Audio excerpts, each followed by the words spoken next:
I'm back for 5 days, then I'm away for a conference for a week, then I'm back for 2 weeks, then I'm in America and Japan for the next month. So my students need to know when students need to know when I'm here so that they can plan out.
I only know in my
already sat down.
room or a third-year science student, immunology, biochemistry, developmental biology, then one of those different streams, they should be able to understand it. Using big words, complicated terminology, doesn't make it better. Yeah? The more simple you have it, the better it is. Use figures. Figures are really useful for helping to cement an idea in your assessor's head. Particularly if you're talking about a difficult concept, or just or providing some really important evidence for your literature review, figures are really useful. We know from learning, some people are visual learners, and some people are better at reading. So take advantage of that and try and integrate both. So this is what I've given you in that handout. I think all of you, if you haven't, there's a few more copies down here. This is my impression, my way that I always describe what you need to be thinking about as you're planning your literature. This first introductory paragraph is really important. It's laying the foundation for your assessor to know where, on that part, you're going to lead. You should raise every main part of your argument in that first paragraph. It can be tricky, particularly if you've got two important separate ideas that need to converge your argument, then you might have two paragraphs rather than one.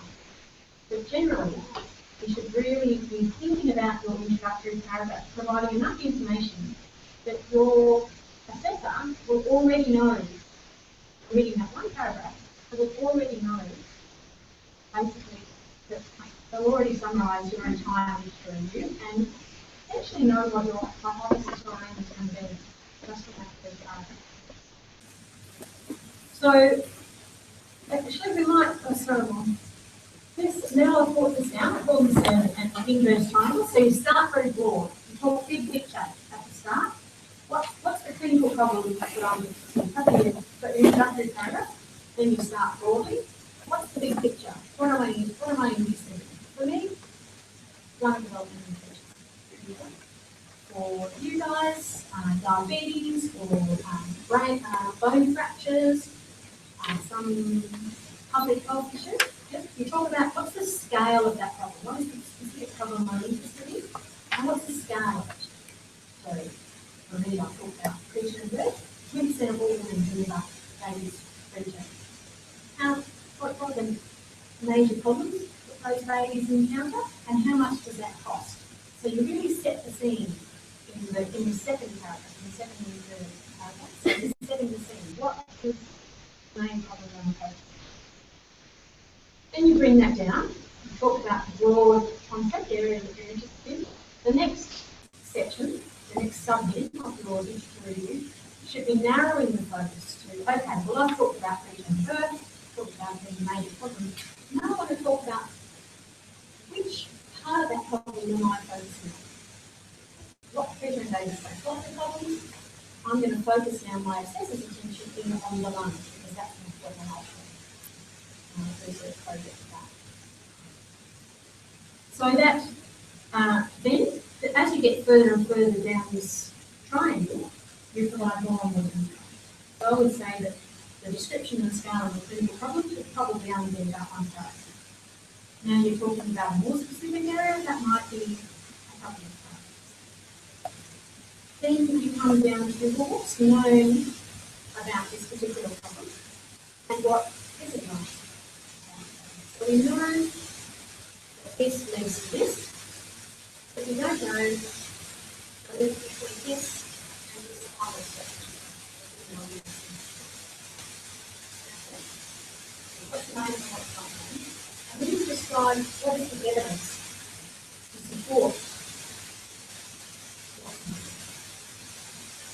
So in this case, what kind of evidence for it? But it's not really relevant to everybody, but anyone who's here. But you might talk when you're focusing in on what's not known. So most of you typically are filling in a gap in our medical knowledge. So now you're talking about what could be in that gap. What potential things could be in that gap in medical knowledge? What's the evidence for each of those things. And then which of those different components can I component on so they come down here. And you see you start very broad with this picture and you power it right down. So by the time you get to the end, your assessor should actually know better to know what you're aiming at before you do just follow that nice process. So I've given you here an example of my own previously last week, example of introductory powder. So I want you to do, obviously this is harder to my area, but I think it's the best way to explain how that is. I want you to look at this for the next couple of minutes and read that introductory paragraph and see if you can pick out what's the broad central problem. What's the broad, what's the background area in that problem? What's the more specific thing that you're interested in? What's known and what's not known? What are the things forward that you need to focus on? Okay, so just take a look at the pen out of that and make a circle. Because that's what your assessor should gather about on the paragraph.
Problems.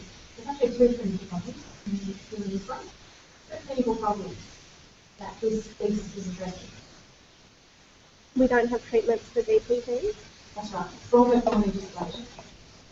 So, how does this introductory paragraph relate to our English triangle? Clinical problems with preterm birth, and that's the broad clinical problem. The specific clinical problem is bronchopulmonary dysplasia. Okay, so the next thing is what's the background to that broad area? What's the most important? What's the broad background area about that we're focused on?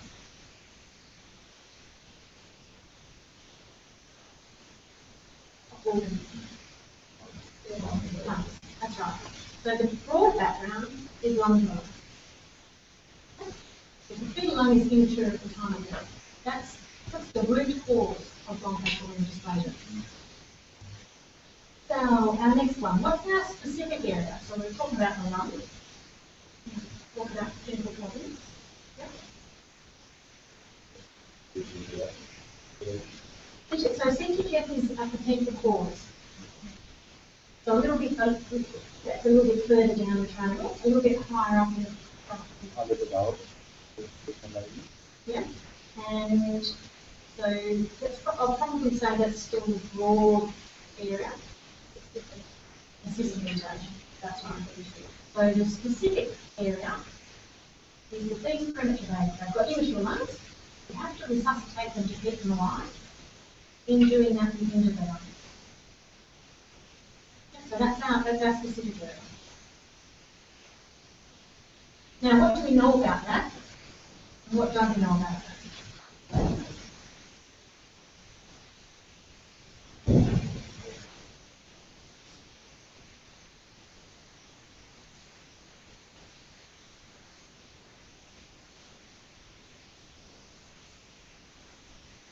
We know that ventilation injures their lungs. That's a fact. We've proven that from animal studies. We know that ventilation injures life. And we know that lung injury can lead to abnormal lung development, like adenomas. You know, again, most of this sort of evidence arises from animal studies. It's far more difficult to prove these sorts of things in humans, but we know that from animal studies that those things are associated. So that's what we know. What's not known? Exactly. So we know that lung injury leads to BPD, but we don't know what the mechanisms are. And we can't develop drugs to prevent that until we know the mechanisms. You need to develop a drug to interfere with those mechanisms. Yeah, does that make sense? So that's what's not known.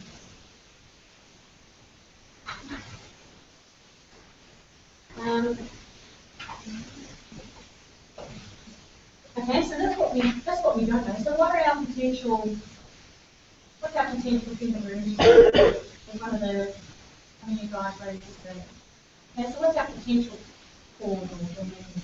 So we've got this factor called CTGF that is also associated with lung injury.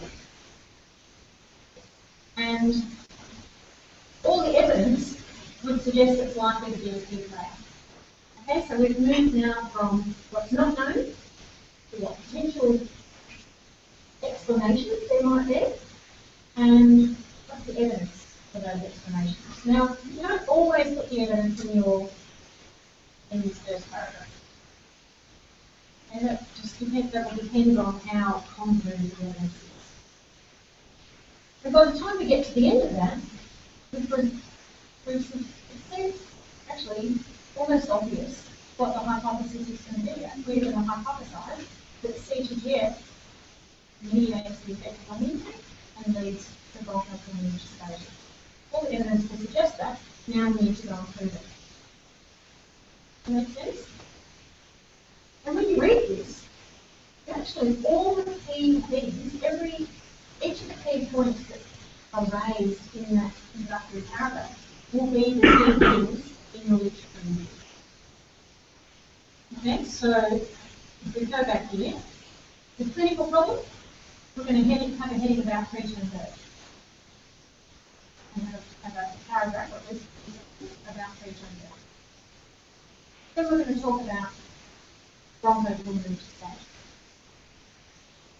But those things, well, at least preterm birth, will be quite brief. You probably only ever refer to a review article.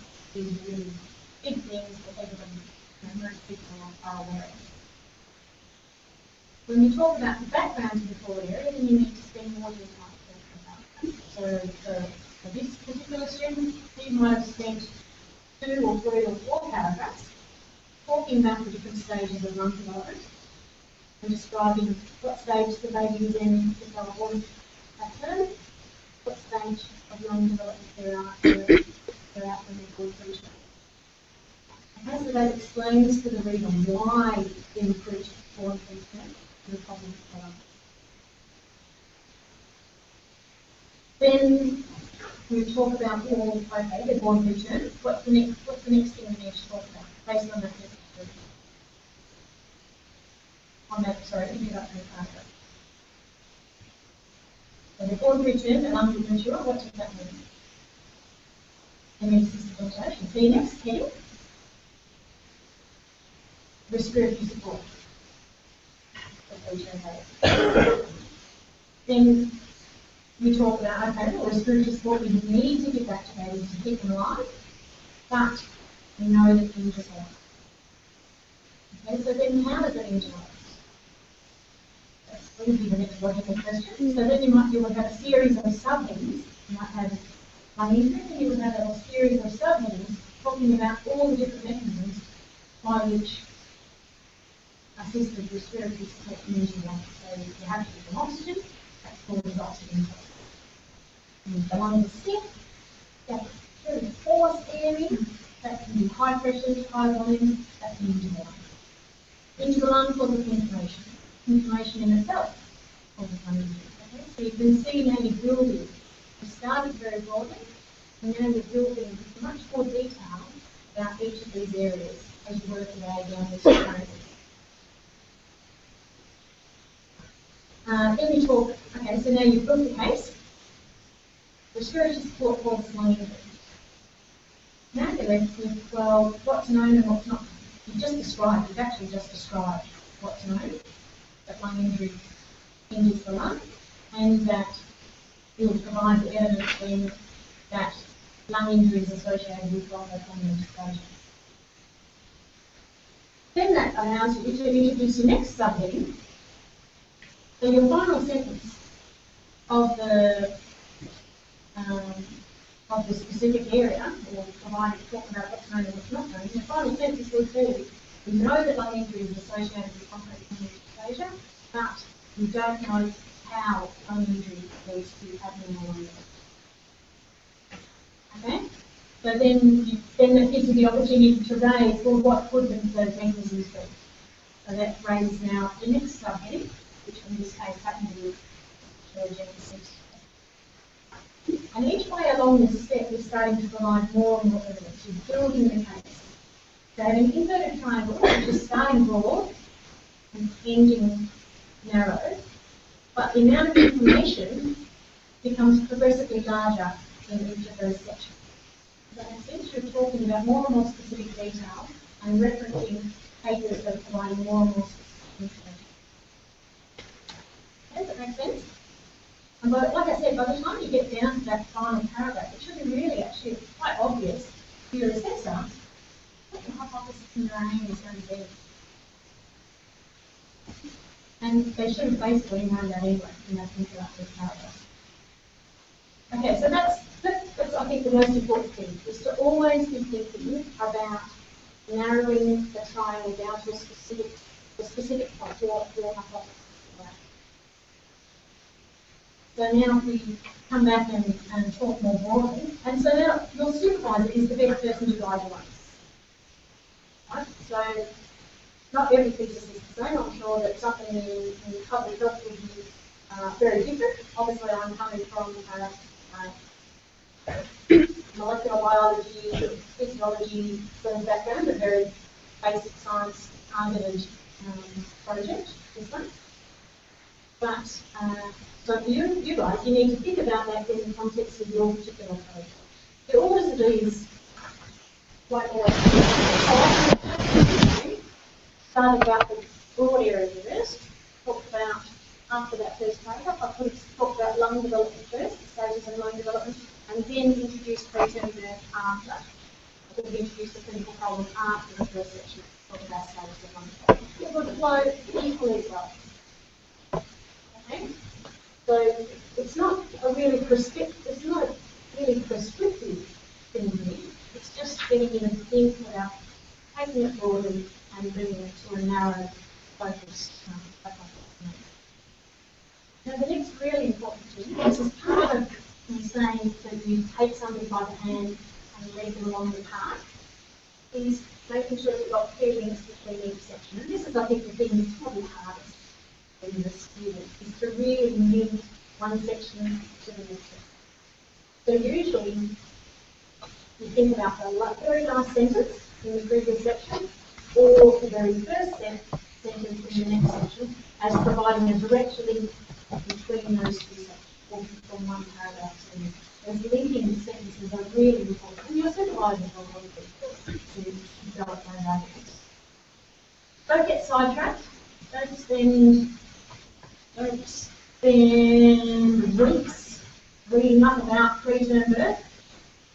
You're only going to start a review to say 10% of women are born preterm. You don't need to read 100 pages about that. You might need to read 100 pages about CTG.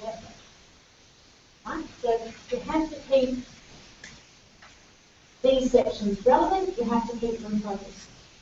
Okay?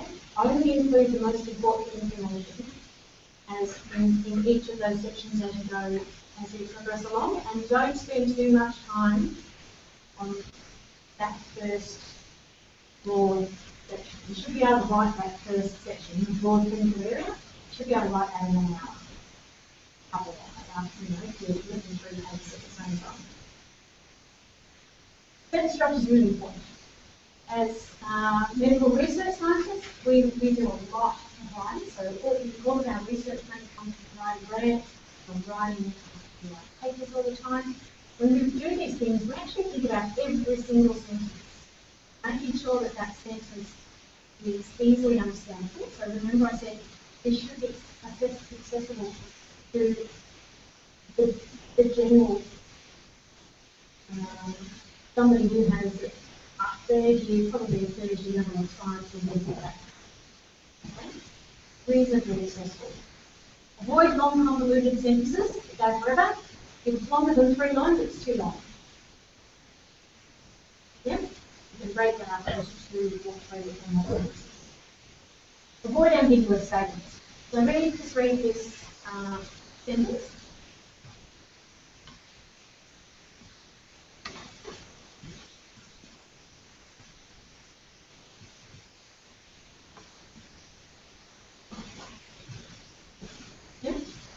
I mean, this is the most simple example of it, but we come across this all the time when we're reading a paper, and somebody will go, well, this suggests that something else. No, actually, there's 2 topics in that last sentence. What does this refer to? Does it, in this case, it's which of those 2 studies are they saying provides the evidence for the next point? Okay, so read each sentence and make sure that it's not ambiguous. Every time you're going to make a specific statement, you should reference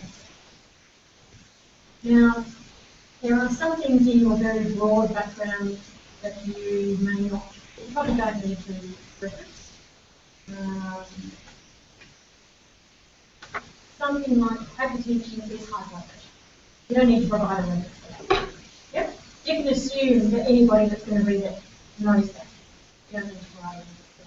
But if I'm going to quote something like 10% of all women give birth preterm, then I should probably provide a reference to that. I think that is borderline. You wouldn't necessarily. That's pretty much general knowledge.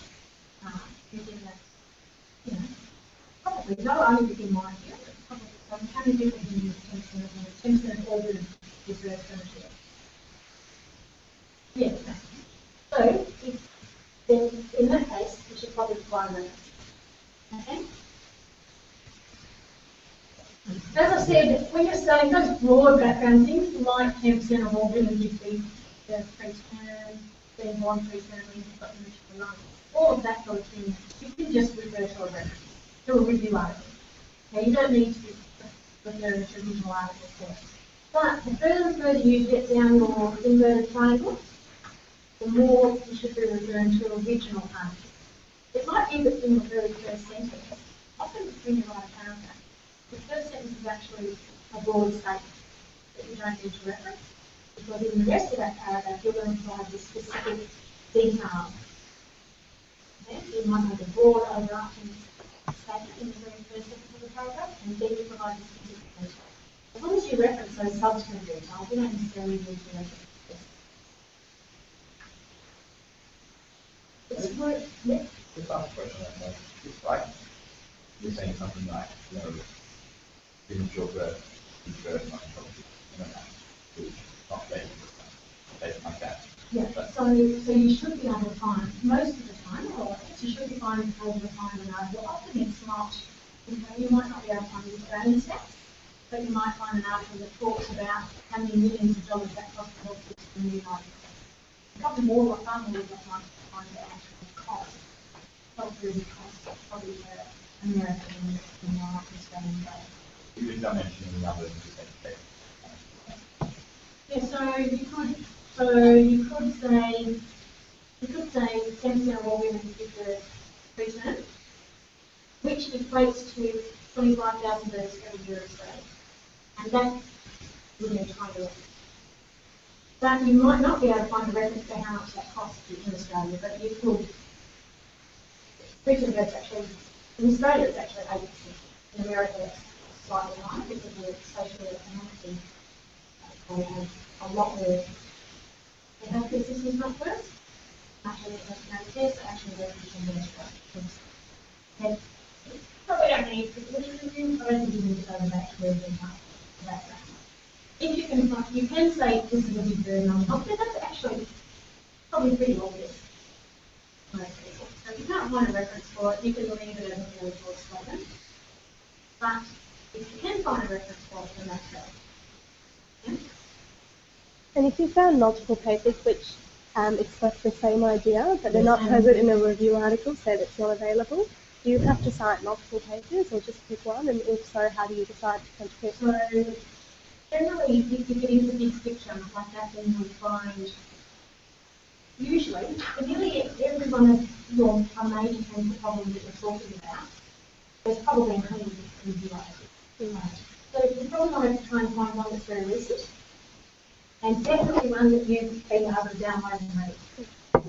If there's 100 papers, if there's somebody that's really review on it, but there's been 10 papers come out in the last year, it's fairly new, then you would choose the one that provides the most compelling evidence for your case. Or you might cite 2 or 3. If you, I mean, for a lot of time with us, we've got limited numbers of records allowed us. You guys have to find numbers of number. So actually, we might use a reference that we have to cite somewhere else. Yeah, to limit the total number of records.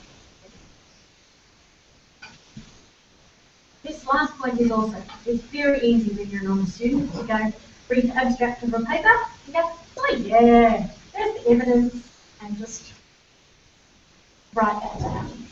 I cannot tell you how many times people either cite other people's papers incorrectly, or they even cite their own paper incorrectly. And we just finished our NHMRC grant deadline, so we're on for lots of the supervisors. Just submitting grants to the National Health and Research Council last week. In the final throes of my grant writing, I'm trying to find a real. Somebody must have looked at this. Somebody must be some evidence to suggest that caffeine activates this particular protein. Surely somebody did that. It's researching through the literature, searching. I'm like, whoa! Yeah, this is just what I need. They state absolutely in the abstract. I tried to find it before I came, but I can't do it. Stated unequivocally that caffeine increased the level of this protein. Yes. Perfect. They cited that along with a whole lot of other proteins that was increased. I flicked through the results section, decreased the level of that protein. It's completely wrong. That happens all the time. Okay, so it's really important that you don't just believe what they say in the abstract, that you actually go through and look at the paper and read it and think about it. Is what they've said actually true? They cite another paper and you go, oh, I'll just believe what they wrote. You actually should go and get that other paper and check that they told you. Where discrepancies, this I think is more relevant to down the line, where discrepancies exist in the literature, and you should acknowledge them. Human studies have shown this, but animal studies have shown this. And if it's appropriate, if it's an important thing for your final aim and hypothesis, then you should provide a potential explanation. So this study showed that, and that study showed that, but that was in humans, and this was in animals. But because that was in humans, they probably received all these other drugs. And maybe it was actually the treatment that caused that change, and not actually the disease itself. Does that make sense? So you might think, well, the information coming from the humans is always going to be the most right information. But humans have lots of confounding factors, because if they're sick, they throw all these things at them to try to make them better, and what you're looking at might be purely a result of the treatment, rather than actually something that's truly associated with the disease itself. Okay, so it might actually be the animal data that's more relevant, because they've controlled for all those different things. They've only changed one particular thing. It might be that you've got differences between, might be the rat data different to the sheep donor, it's different to something else. Maybe there are different stages of gestation. Maybe, you know, there can be lots of different explanations. Actually, this person did induce that disease slightly differently to that one. So maybe it's just dependent upon the stage of disease progression, something like that. Okay, so if there's important papers that actually have come up with a different opinion, then it is important that you actually acknowledge that. Really important as you're going along, as you're collecting, downloading all these papers, you'll download hundreds of papers over the next few months, over the next year. Really important that as you download them, that you're entering them into EndNote. I think you can download EndNote from the library, is that right? So as you're doing that, enter them into EndNote. You can actually even group, I don't know how much detail. Have you had a library lesson about years ago? So you can create groups and actually put your papers under different subheadings so that you go, oh, I remember somebody said that. I remember what the paper looked like. I don't remember who the author was. I remember it was something to do with the cerebellum.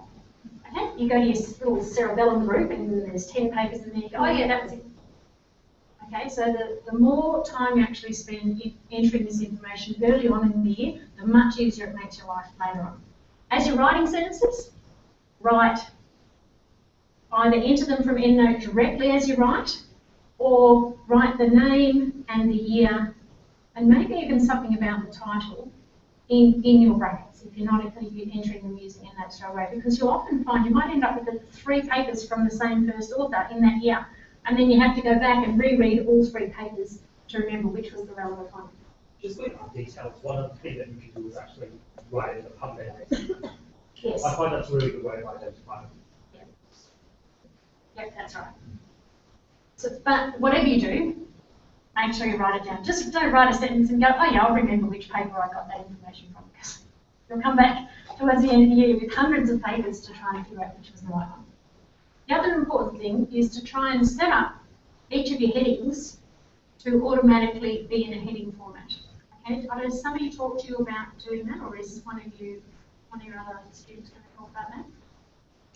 So you can preset headings in a document, and it will automatically set them at different levels. So you can say this is a level A heading, it's a big heading. So stages of lung development, that's my big heading. And I'll say that's heading number 1, but then I want to talk about embryonic stage, pseudoglandular stage, the canalicular stage. That's a next level in, that's a subheading. Right, so you can tell Word, Microsoft Word, as you're typing this, you can tell it that's a level A heading, that's a level B heading. And when you come to at the end and you want to generate a table of contents, it does it automatically. Right? And if you change the level of your heading, it knows it automatically. It does it automatically for you. It makes your life much easier if you do that as you go along than trying to do it later on. So again, when you make that dot point heading for your supervisor to go through, you can put, okay, this is a major heading and this is my subheadings in your dot point outline. Oh, maybe that was my last one. Anyway, that's probably the take-home message, I think. Must have been the last one. So the important thing is communication. Don't be afraid to go to your supervisor. Don't be afraid to take drafts. And the sooner you start going to see them, and the sooner you start taking drafts for them to check, the more likely you are to spend time, appropriately spend time on appropriate sections in your thesis, and don't waste time reading up about all this stuff that's actually a little bit off the track. It might be more relevant for your discussion than it is for your instruction. And your instruction is setting the scene. Okay, so timelines, prepare well in advance. Set yourself actually really, once you get your dot point headings, so okay, well we've got 8 weeks to go, but I need to get the final copy to my supervisor at least a week before. Now I know that a Okay, so I didn't get around to formatting my table of contents beforehand, so I'm going to have to do it last. But I'm really not just, and I haven't entered any of my references. Give yourself another bit to enter this. It takes a long time to enter references if you don't do it as you go. Then make yourself, okay, well now I've got 6 weeks, and I've got this major heading, but actually it's going to take me most time to write this section at the end. So I need to have written those two paragraphs, that section, this week. By the end of this week, I need to have done that. By the end of next week, I need to have written this section. And in fact, I can divide that up about among my days. I've got 5 days. Really work 5 days this week, or I'm going to be in the lab 1 day. So on those other 4 days, I need to write 1 paragraph each day. 2 paragraphs each. That's the really good number. Okay, so really nail down your timeline. Stick yourself a very strict timeline on trying to get that done. Very easy. You spend weeks reading about your big critical disease. Unfortunately, you spend weeks knowing the nitty-gritty of the stuff right around there that supports your health. Okay?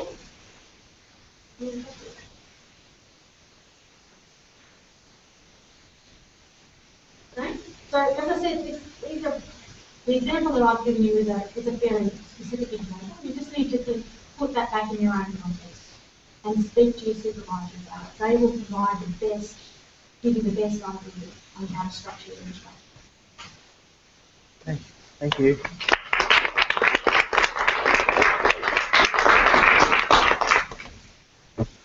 So Dilu and Nathan, you guys happy to go next?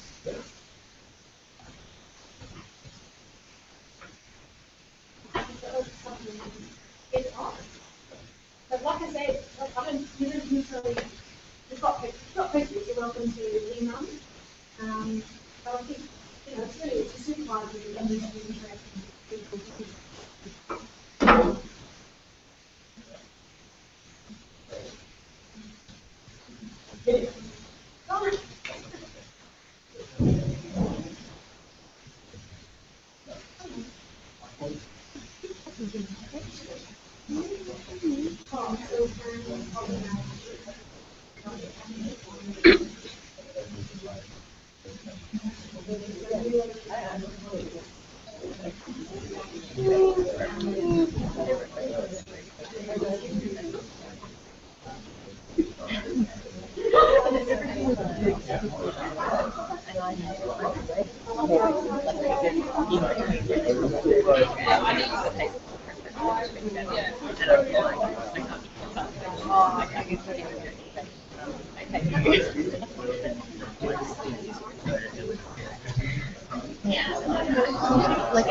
Really relevant information from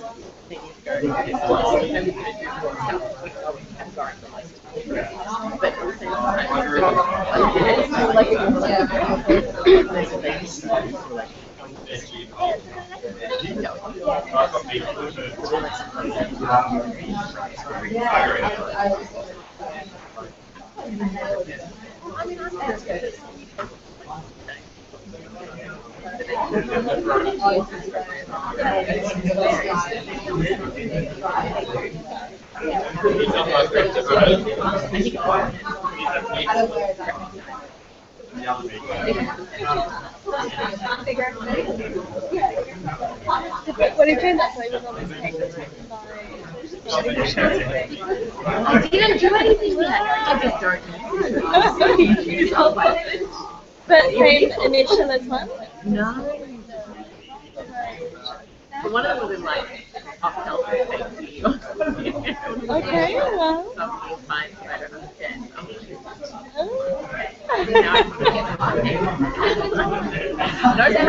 Yeah, I think it would be more awkward if they worked in the same area as you, and then it would be kind of like, well, there's only room for one of us, so.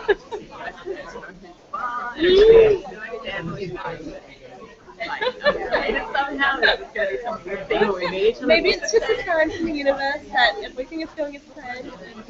Research is meant to be. I realised I had an ex-toddler like way more common than my surname, and she's the only one with her same surname who's got a paper, so I reckon maybe it's taking time. Well, that's it.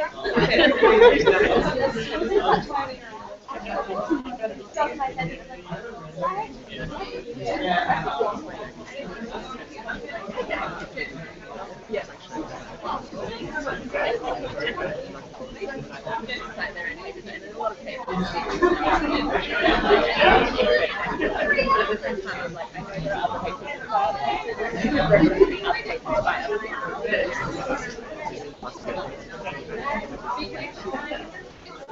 That really hit home with me, like the point about.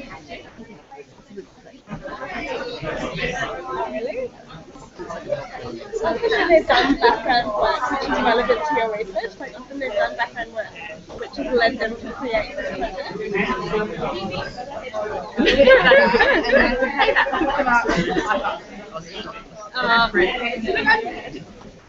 It would have to be relevant, obviously,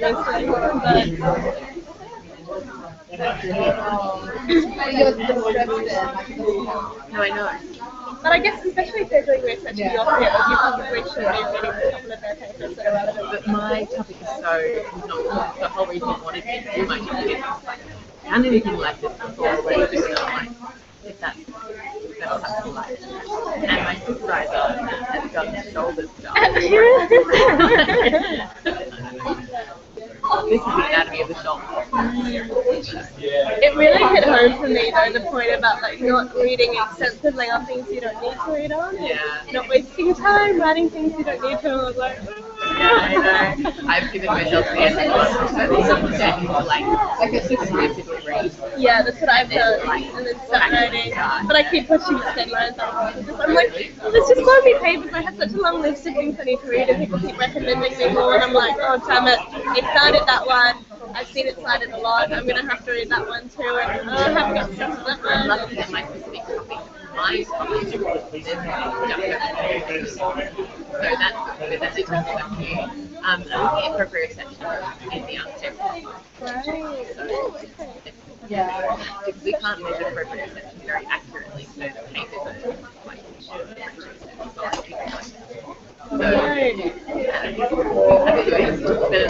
Mayuri, can you have me record, please? The camera stops recording and turns off, just turn it back on. Whenever I read like more than Hit record. a day, Like yesterday, I had such a productive day. I got through 4 papers, and I was so proud of myself. Like, it's just so going. Oh no! Look at just chipping away. I'm Nathan, and this is Dylan, and the previous BMS science students. We'll just give you a short thing of tomorrow's content. Most of stuff, yeah, we don't have it for you, so we're going to try to keep it brief. Austin, can you let us know what Can do. I think she's working on the slides right now. We'll try and make it interactive as possible so you guys have any questions. Karen's doing general tips. That's okay. Lots of general tips. Alright. So this is more or less what we're going to be talking about, what we were going to be talking about. We're happy to straight from this, so if you guys have any questions, just ask. We're going to talk about, very briefly, how to read and take notes, just the strategies. Also look at the structure, which really got policies covered. A few tips on beginning to write, a few instruction paragraphs, which again got policies covered to an extent. And then a few tips. So yeah, just briefly, both of us come from a math. Yes. Research. That's important to keep in mind. Our talk might be a little bit less difficult for those of you who clinical. So, again, I think stuff that's been said, really. Take notes while you guys read. Have all of you started? Has anyone been not started? Be honest. No, all of you guys have started. That's good. I don't know if Dr. Watts raised this before, but it's really important to have a timeline. Make sure that you guys come up with, write something up. Don't do what I did and say, I'm going to try and have a section done by day X. Because if it's not written down, it's not concrete. And if it's not concrete, there's good chance you don't it. So have a concrete timeline, stick to it. While you do this, you guys take notes. How you do this properly isn't as important as doing it. Yeah. So just have a system that works for you. I use mine, so that works, I think, really well for me. But annotated tables are a way to be more common. Yeah. So I printed out every paper that I read and I put it everywhere. Yeah. So just make sure you have a system that just kind of is conducive to learning. Yeah. Okay, so this is kind of what I did. I did my venous silence protein called Z and its effects in T cells. So I used a program called Freeline, which, as the name implies, is free. I organized a lot of my references like this, right? So all of these little paperclip things with numbers next to them are PubMed IDs. And you can actually expand these notes in Freeline, and they sort of display all the information that I was interested in from that specific paper. So if you guys have like really broad topics, which most of you will, then this can be a very nice way of organizing all that content. This is not really possible. No, so I'm not the top person to do my notes. I mean, so I would just put it out on papers and then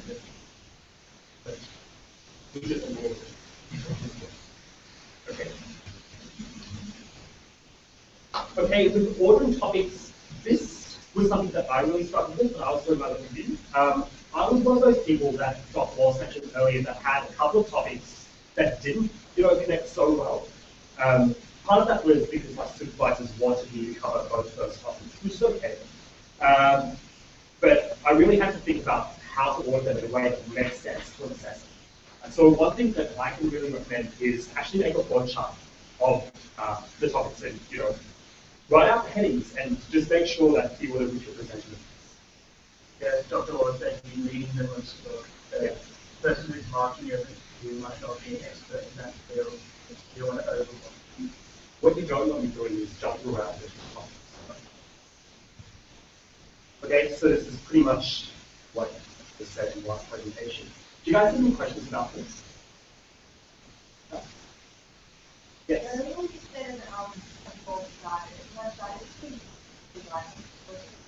So it's due to be about the 28th, the 27th. You should have started by it.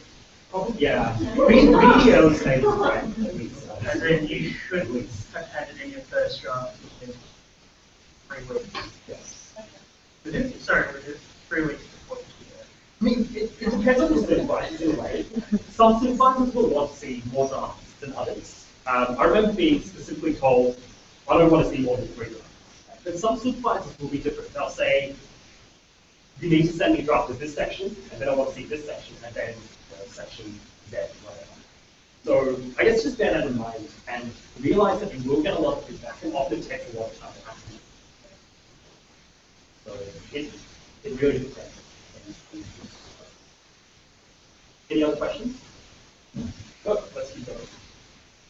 Right, beginning to write. So there are lots of approaches that you guys can take to this. Here's what I did. So I was a person that really liked my topic sentences. What I actually did is when I was going through my review, I wrote out all the topic sentences from my paragraphs. And then under each of the topic sentences, I had the dot point thing that Dr. Walsh was talking about. And I actually left my lit review in dot point form for quite a while. Up until about 2 or 3 weeks before it was. That was okay because I sort of knew what was going to be each paragraph, and converting it to prose wasn't. The advantage of the dot point form is that it's very easy to sort of reorder ideas. And when my supervisor tore out the review shreds, it wasn't so bad because I didn't have to then go to the check box. That's not sort of move things around. Yeah, so what worked for me is pretty much similar. So I started writing in prose instead of dot points, but I kind of put like a main message for each of the paragraphs, just so you don't kind of lose track of where you're going with your review. And I found that like within my literature review anyway, I really didn't like writing the last 2 chapters because that's actually where the gap in the knowledge was. But I made it an effort to write that part section first because that is the hardest part. And by the end of the lit review, you'll be hating what you write, and you want to read the easiest section. So that helped for me anyway.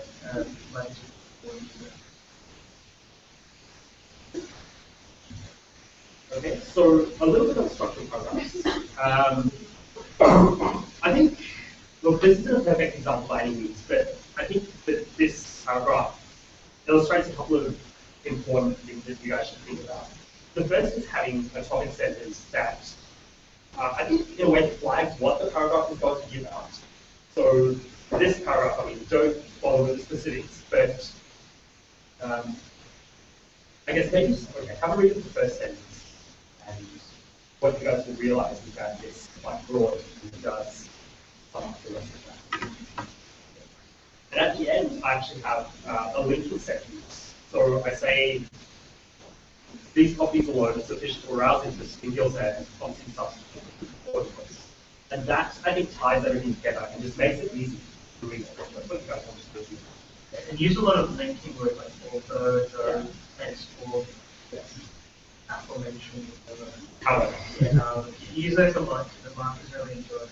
And it actually does help.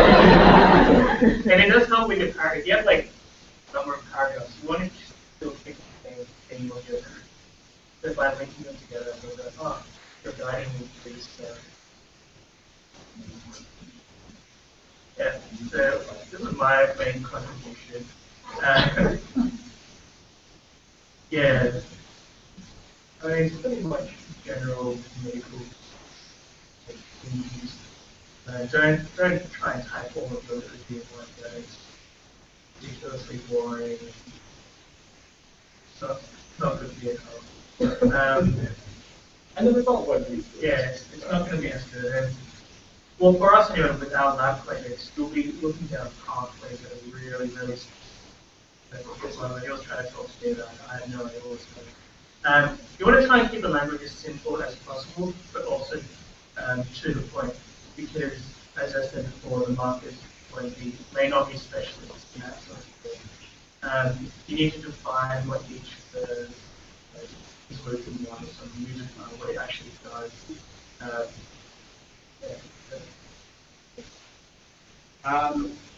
This is a question for you guys. How many of you don't yet quite know what the question is? Any of you in that? Yeah. So, have you had a little word with your supervisor about this? Have you raised it? Yeah, I have. Okay. What's your topic on?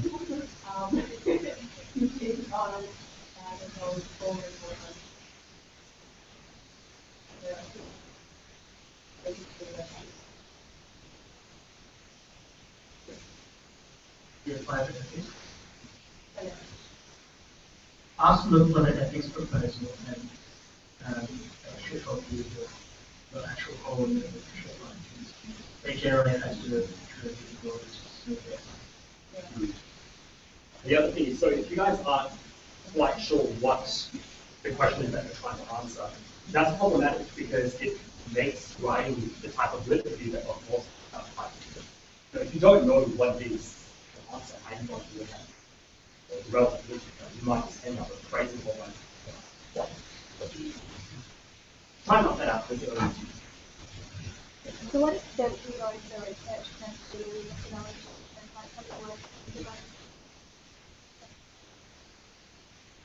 I think there's some people in our year anyway, there was some of the things that I didn't talk about the methodology that I was going to do. If it's not on your marking, that's what if the mark, like, I don't think it's in the marking criteria. And then some people did get docked marks from that, but then they managed to contest it and just show them the actual criteria and then they got a new mark. I think have a chat with your supervisor on that. I think there's different supervisors will have different preferences and although maybe we don't like to admit it, their input does shape what you end up including might be said. Sometimes as much as a marking criteria. So, yes. So back up your files a lot. And don't, as Dr. Wallace said, don't underestimate the kind of test format. right. Any other questions? Any? How many people are you doing math? That's the way to go. I have a question. Yeah. In my literature review, like in my section, I've gotten articles that what kind of typically says something about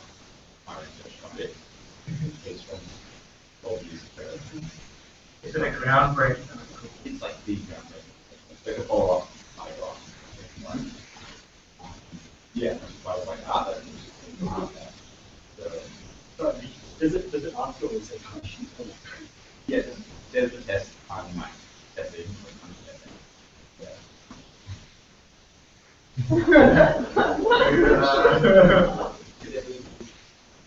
Yeah.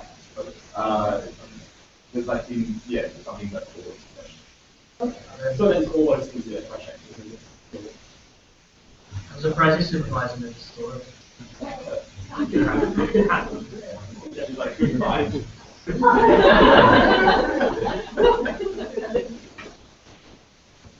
Any other questions that related to how to write it?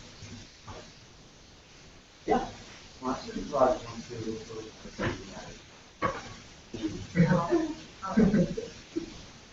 I think that's also I had a lot of that last year. So it is not necessary, but I also expect what I do it. And now it's published. So you cannot publish a little bit, you can't publish a notice, you can't hand in 6 notes as you're going to say. So you can write it concurrently, and it's not that hard to write it, but then there. So should I send my draft note rather than have it handed, take up?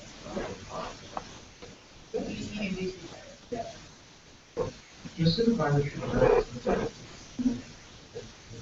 Let's leave this up to children not. But I think having a honest conversation with them, just be like, I can't handle this for my business.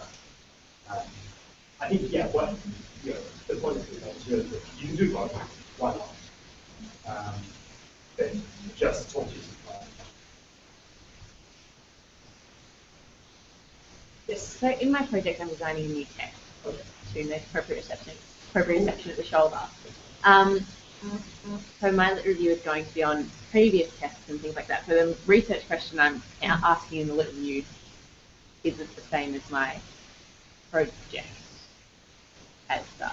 Right. What's the research question? So my question will be in what's the effect of instability on appropriate section of the shoulder, because that will be what I'm testing. But we already know the answer to that. So the gap for my project is more that there's no clinically relevant test than that we don't know the answer. So is it that you're appraising a whole bunch of In my lit review, effectively, yes. Kind of. that might be the approach that works. Okay, so that it's not a problem for my lit review, that it's not this, not the same research. As long as you, I think the last chapter will, it really should be something like tying it all together and how it actually relates to your project. As long as you're wording it correctly, you're creating a story to it, it should be something. I think it'll be.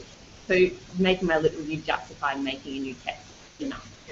On that note, I'm just not looking at what we can have the pains, and what they did, they sort of went through our whole condition, they sort of take the ball and okay, and that was it. That would be awesome.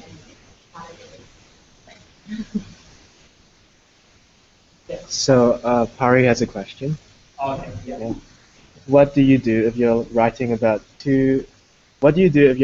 the intersection between two diseases with reference to a specific outcome? Do you need to go in depth into both diseases in the background?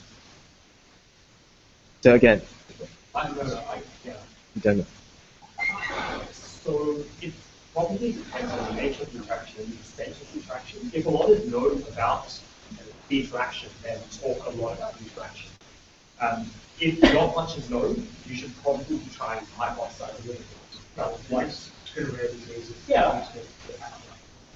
Yeah, well, that's exactly. Yeah, I'll pretend I understand it. Yeah. Thanks.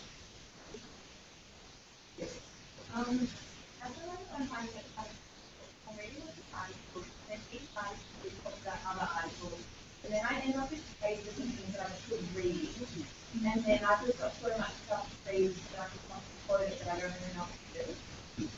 I'm the nature of the articles. can read them, Yeah. then read the papers that they've cited. One. Sometimes one. One. Get a few multiple, like the nature and stuff like that.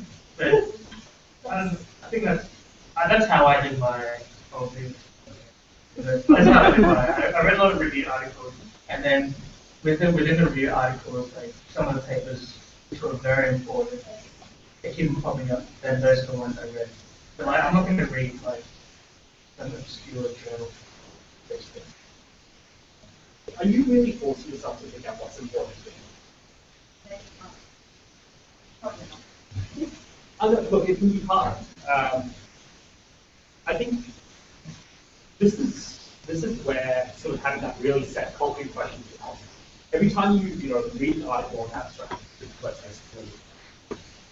you can ask yourself, is this going to help me answer my question? And if the answer is maybe not, then maybe don't. So I wrote this my episode of it as there was a new question, and then I essentially wrote what the main message of that paper was and how it actually did contribute to my country. And that goes to the process of evidence I would say otherwise they're going to be inundated and you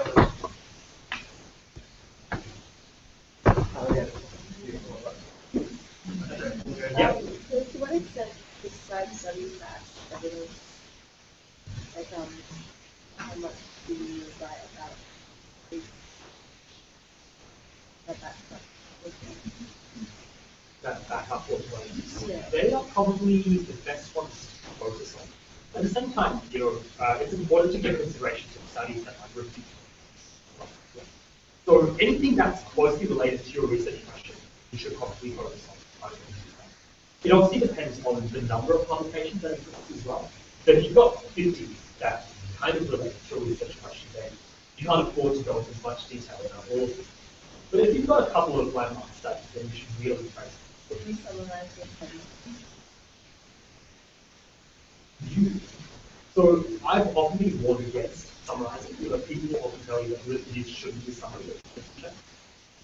With those key studies especially, I think you do have to be crazy. You have to actually pick out what's good and what's not good. And just summarizing their findings might not be worth it. Well, that's a study that is similar. You can group them. Yeah. And like 5 different studies found all this. 3 of the studies were for in disregard. Yeah. What's Kari's question? All right, and you asked where it comes about their treatment diagnosis. Is it in the background section or is it in the knowledge gap section? The two things that HIV and hepatitis. Do I have to cover all of HSV and HIV to the best outcome of this fibrosis?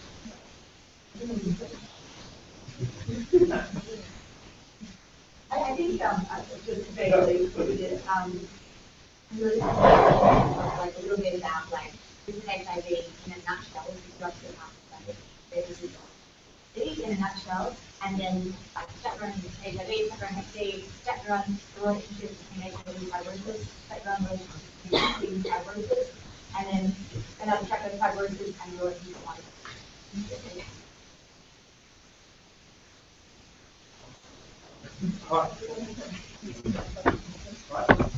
Any other questions? My supervisor sort of told me that with the bullet review is there to sort of sell your projects by finding the whole literature. So should I not really include this for that review? Or like, or include it, but like say why? If you think it's flawed, then yes, you should say why it's flawed. What I wouldn't do is this. This is where supervisor to be really comes in. Yes. If I were deciding on this on Yeah, I included, but you really have to critique that article and see why it may be right or why it may be incorrect. So I know some of my studies, the methodology was explained that you say, although they showed that they did not take into account these certain compounds. So at least that will show to the markers that you're reading very widely and you're able to actually analyze.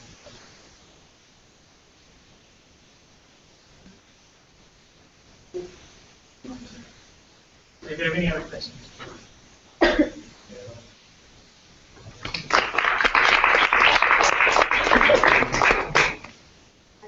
My name's Karen. I know most of you, but those are my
Hi everyone, my name is Lauren.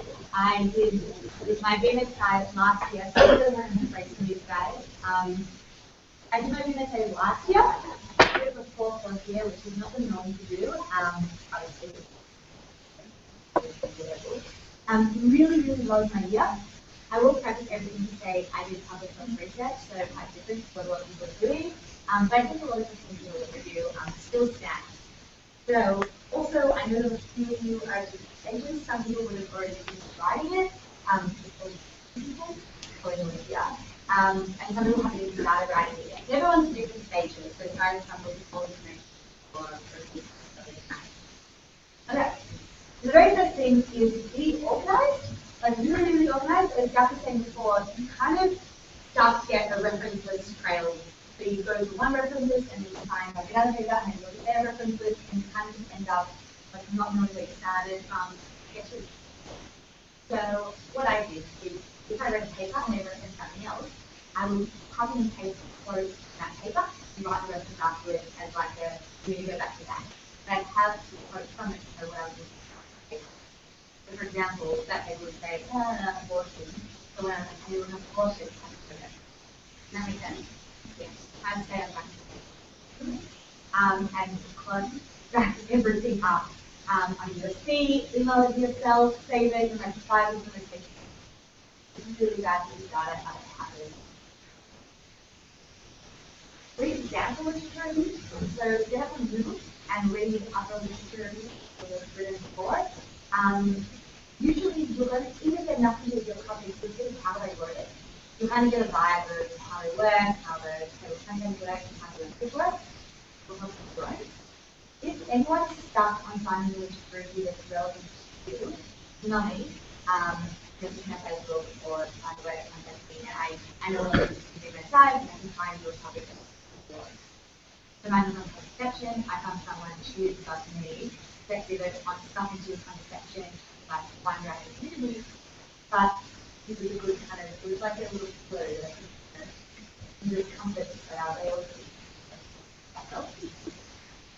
and so being intimidated by other people's reviews, it was really intimidating, but we get there.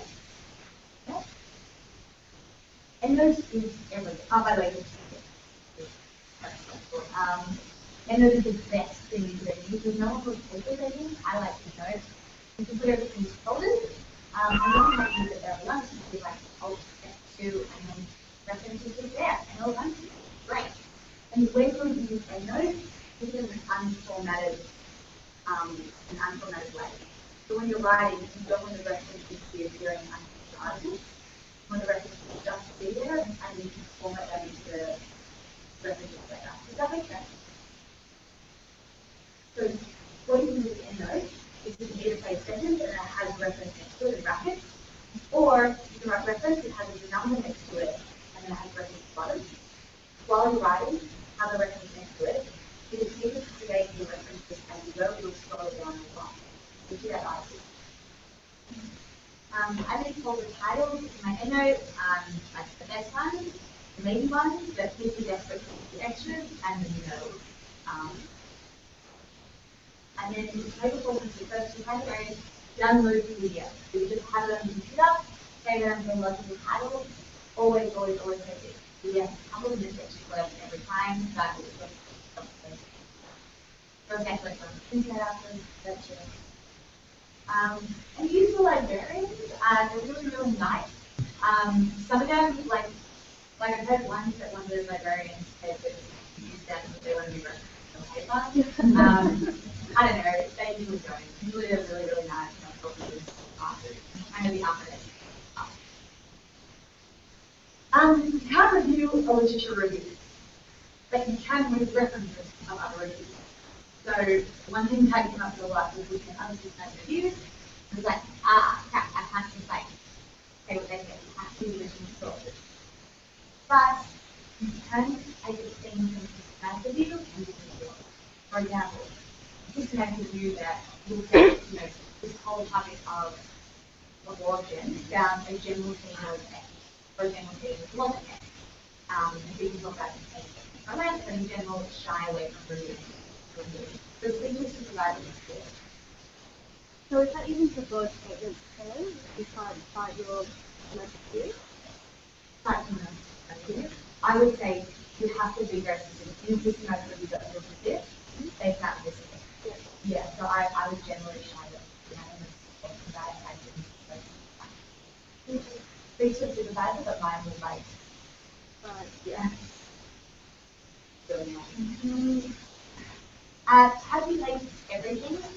So the best advice, my supervisor was a guide in every way, but the best advice she said is to make a table.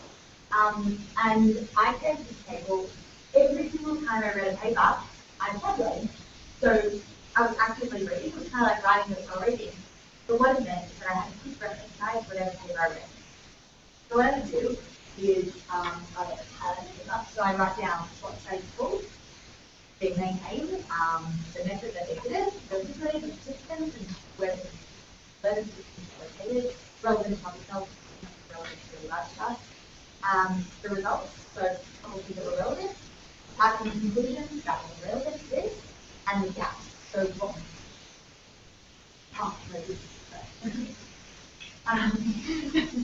So the gaps are like, what were the problems with this study, and so that's how you get the afterwards, and then any other info that came from it. What I would then do is I would highlight, once I read the paper, I'd put a highlighter on the topic it was part of. So yellow was understanding versus conception. And then I had another color and green another color. And then those colors ended up being just a couple of different tables.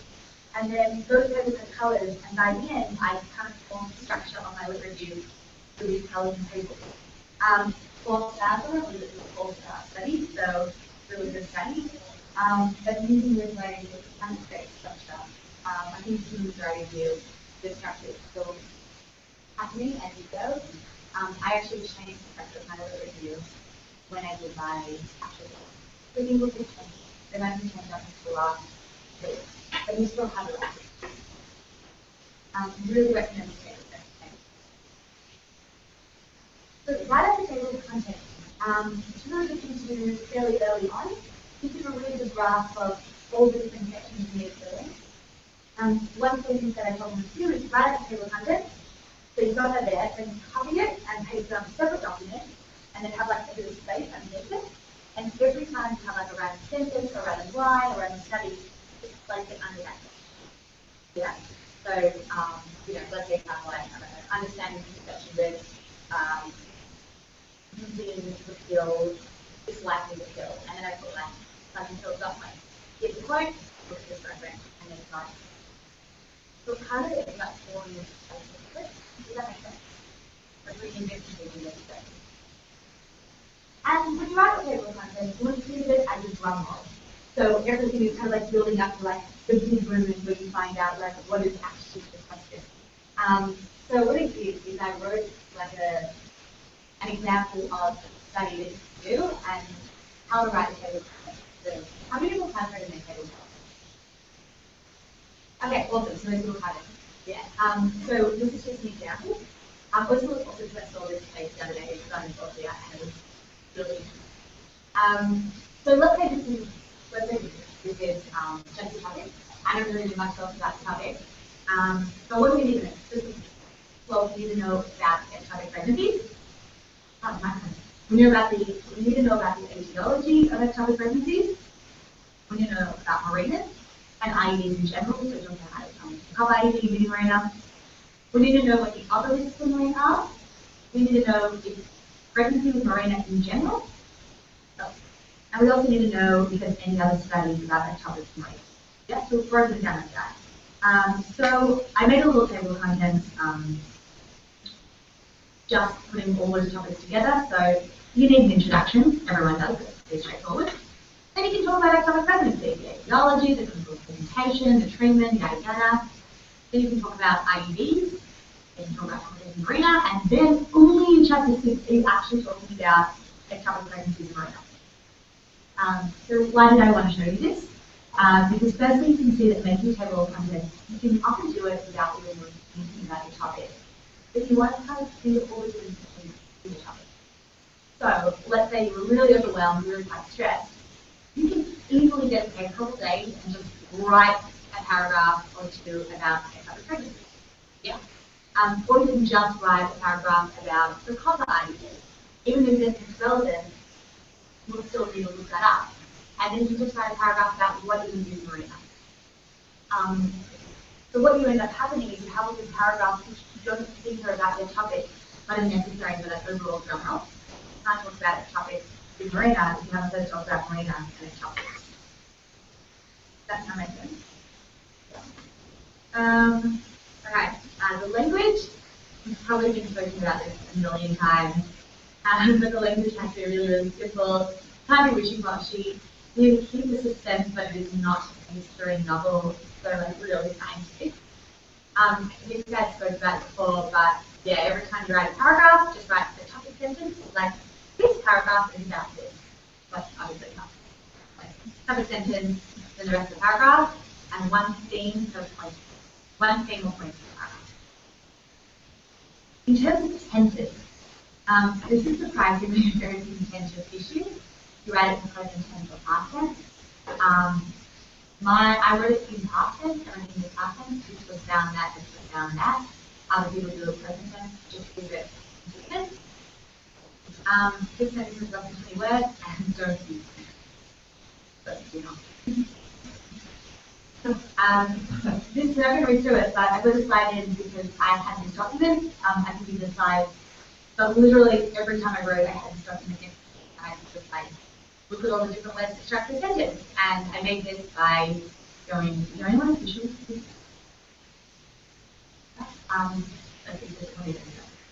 No. I just went through other people's reviews and just like put like the first parts of sentences, just as like examples of like merging evidence that, blah, blah, blah. So this really helped me. So this would be a good slide to have. Number 8, supervisor. Every supervisor is very different. My supervisor was probably the best supervisor of all time. She read like up to 200 things that I sent her, but she was ridiculous. I was sending her like paragraph 3.5, graph 30, and she was it. And then asked for another one. She was amazing. Ask the supervisor how much they're happy to read, and you'll get the gist. If you're sending them, a chapter and they're not getting back to you, they're probably not. One of my friends, she had a supervisor that only that she would only ever read 2 drafts ever of the whole thing. So we read the draft for her. Yeah, so use your friends to kind of you want to do it, or you have people to read it. Right? I come back to supervisor paragraphs at a time, so like a section at a time. It works really well for me because then you have a section of understand. I just went like this. I send her paragraph at a time, but it's really good because I can really have to figure out how she likes style of writing, how we on track. Yep, so it's not actually the best. And right at the end, if you're waiting for the draft to come back, and this is what you're thinking of, that in the last kind of week, when it's really, really jittery, but you're just sending off the draft and not doing anything for a couple of days, just knock off your methods and background sections for your actual thesis. They're really easy to do, and just knock them off. Number 9, you've heard this a million times as well, but start writing something else. Every time you read a paper, in that little table that I did, sometimes I just write a sentence from it, or I put quotation marks in and just write a couple of words from it. The more random sentences you have scattered around, the more they will just form themselves in paragraphs. I had that table of contents with like little bits of pieces scattered throughout it.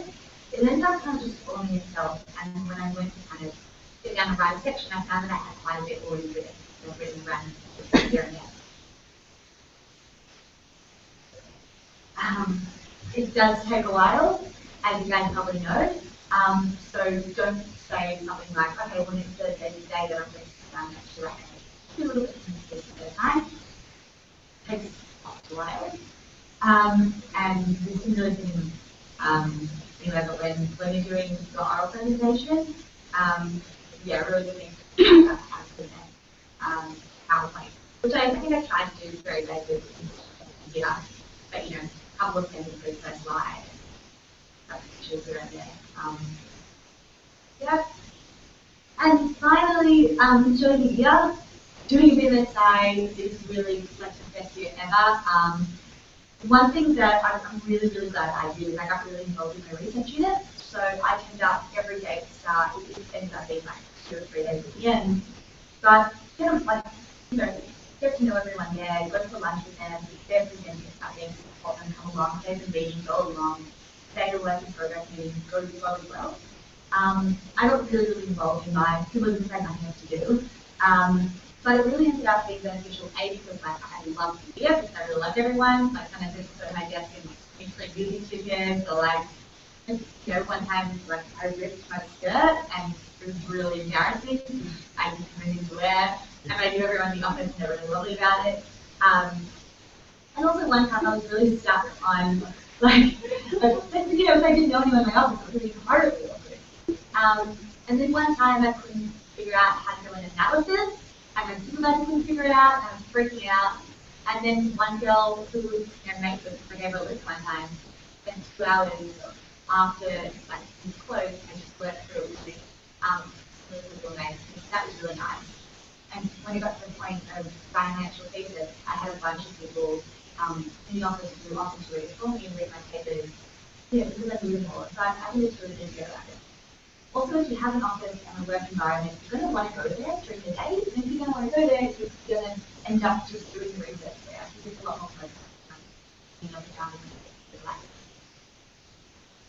but yeah, use the year effectively to have fun. It kind of goes waves. Like right now, we're just about to enter like a really big wave of the next 2 months where the construction too. And then it'll dip down, and it'll dip up, and then it'll dip down. So if you want to travel, I booked everything like a week or 2 in advance. I traveled a lot last year, and no one ever like 20 times. But I booked everything quite in advance in case we have to data. It never did, because I had a direct project, but it might, and I happen to do like this all. This will also, you'll have a slide here, but these are just some great little tips, and some, just like other stuff. They have the resources online.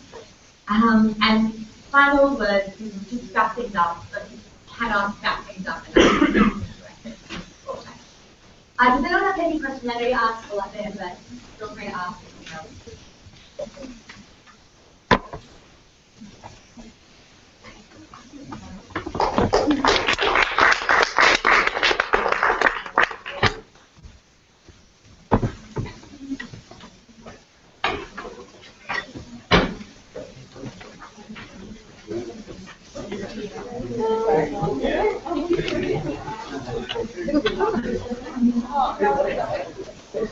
Yeah. Yeah, that freaked me out efficiently. Yeah. I'm gonna get my act together, bro. Good idea. Well, like half the day writing what you know, and then the other half of the day reading. Although to be fair, like I have done the table, so completely. But yeah, it's just daunting having to actually start. I'm like, I'm not ready. I haven't read it up yet. What's my research question again? My background stuff, if I actually start writing it, rather than being like, oh no, I have to read stuff, that would be better, because otherwise I'll like read one. And I reckon it will become apparent what more you need to read on. Like when you start writing, you realise actually you need to read more on this topic. Because I